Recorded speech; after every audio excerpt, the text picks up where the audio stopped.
Hi there. My name is Leo, and this is a story about a bus stop. I know, it doesn't sound very exciting, but you should wait. It gets better. I promise. So, this bus stop. It wasn't a special bus stop. It was just normal. It had a gray sidewalk, a green bench that was always a little bit wet, and a sign that just said bus. Very simple. Every single day I went to this bus stop. Monday, Tuesday, Wednesday, Thursday, Friday. Every day was the same. I would wake up, eat my toast, too fast, and run to the bus stop. I waited for the number 7 bus. It took me to my job at the city library. Yes, a library. I work with books. I put them on shelves. It's pretty quiet, which is good because I'm pretty quiet too. At the bus stop, I always saw the same people. It was like a little club, the number 7 bus club. First, there was an old man. He always read a newspaper, and I swear the newspaper was from 1985. The headline was always the same: Big Potato looks like a cat. There was also a woman with a very, very big hat. So big, that when it was windy, I thought she might fly away. We never talked. We just nodded. A little nod that said, "Hello, see you again tomorrow." And then there was the businessman, always on his phone, talking loudly about synergy and leveraging assets. He had a briefcase that looked like it weighed more than he did. He never looked up, not once. It was like the rest of us were just ghosts at a bus stop. But then there was her. I didn't know her name, of course, so in my head I called her the girl with the sunshine smile. It was a bit cheesy, I know, but her smile, it really was like the sun coming out on a cloudy day. She had brown hair and big, happy eyes, and she always wore the most amazing socks. I'm serious. One day it would be socks with little cats playing piano. The next, socks with avocados on them. Avocados! One time, she wore socks with tiny little spaceships. Who wears spaceship socks? She was cool. Very cool. And every day I had one plan. A simple plan. I just wanted to say hello. Just one small word. Hello. Easy, right? Wrong. So wrong. For me, it was like climbing Mount Everest. My mouth would go dry, my hands would get, sweaty, my brain would just empty. No thoughts, nothing. I would have a whole conversation in my head. Okay, Leo, today is the day. Just be cool. Walk over and say, "Hi, I like your taco socks." No, that's weird. Don't mention the socks. Okay, new plan. Just say, "The bus is late today, huh?" Yes, perfect. It's about the bus. It's a normal thing to say at a bus stop. I'd even practice in the mirror at home.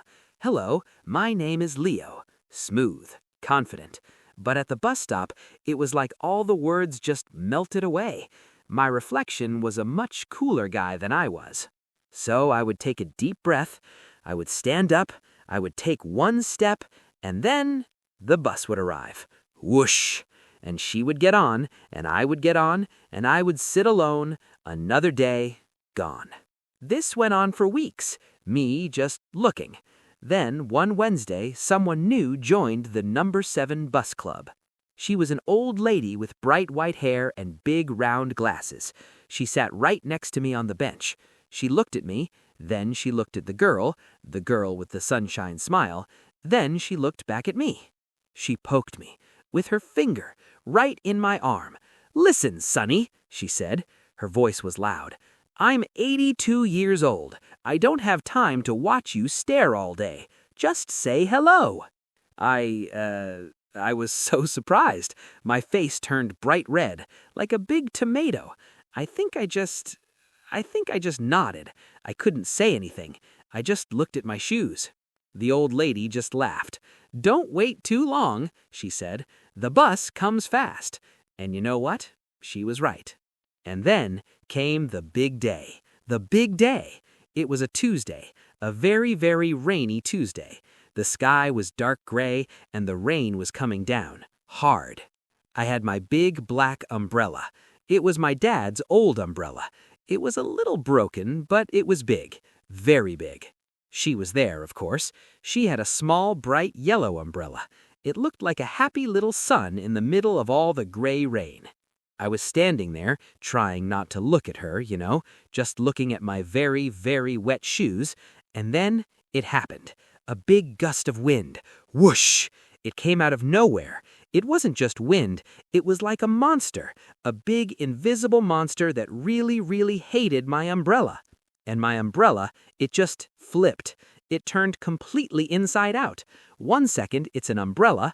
The next second, it's a giant sad black flower. A sad black flower that was collecting rain instead of blocking it. And one of the sharp metal parts, it poked me right on the nose. Ouch! I was trying to fix it, and I was getting all wet, and I'm sure I looked very, very silly. Then I heard a sound, a little laugh, a giggle. I looked up. It was her. She was laughing, but it was a nice laugh, not a mean laugh, a friendly one. She walked over to me holding her little yellow umbrella. Do you need some help with that? Her voice was exactly like I had imagined, soft and kind. I just stood there, wet, holding my broken umbrella.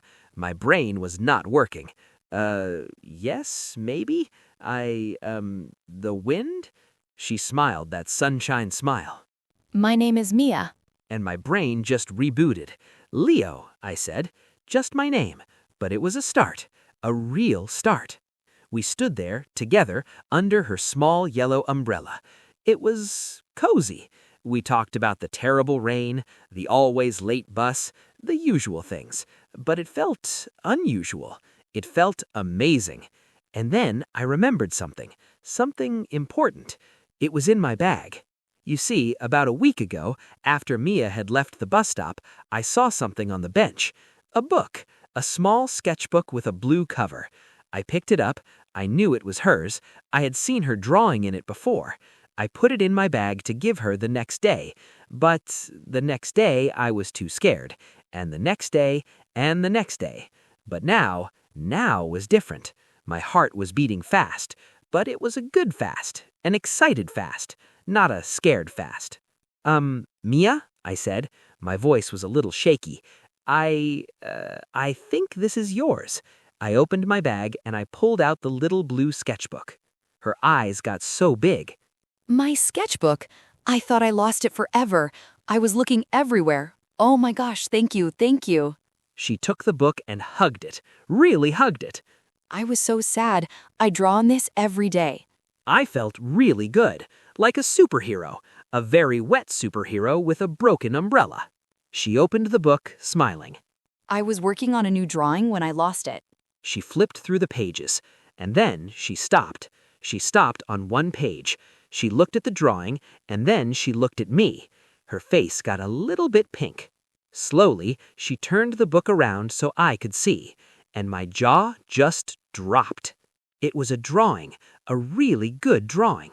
It was a drawing of a boy with brown hair, holding a book, looking a little bit nervous, waiting at a bus stop. It was me. She had drawn a picture of me. I like to draw interesting people, I see. Now she was the shy one. I couldn't speak for a moment. Me? Interesting? And then I just started laughing, and she started laughing too, standing in the rain under a small yellow umbrella. Just then, the number 7 bus arrived. Its lights cut through the rain, but for the first time, we didn't get on. We just watched it go. There's a coffee shop just around the corner. It's warm, and I don't think they have broken umbrellas. And I said yes. Of course I said yes, and I didn't feel shy at all. So that's my story, the story of love at the bus stop. A story about a quiet boy, a girl with the sunshine smile, and a very, very silly umbrella. And it's my favorite story, because it was just the beginning.